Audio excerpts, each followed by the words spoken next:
Good morning guys, welcome back sa ating YouTube channel. To si Dads Oblak TV. For today's video guys, narito tayo ngayon sa labas ng ating bahay. Tinitingnan natin ang sitwasyon ng ating panahon dito guys. At ito nga, medyo umuulan-ulan at bahagyang meron tayong hangin.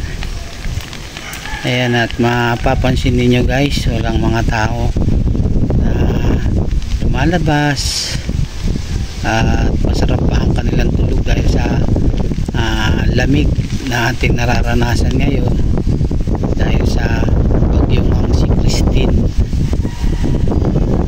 Ayan siya guys. Ayan, at medyo lumalakas yung mga hangin.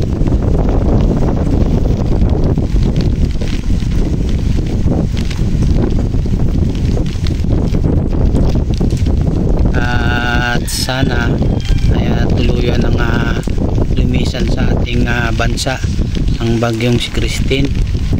Kaawa yung ating mga kababayan sa Bicol. Maraming nilubog na bahay guys.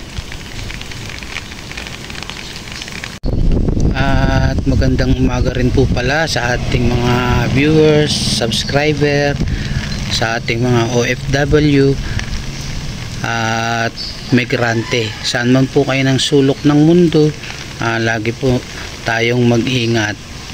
Ayan, hanggang dito na lang po yung ating video ito. Maraming salamat sa inyong panonood. Hanggang sa muli po. God bless everyone.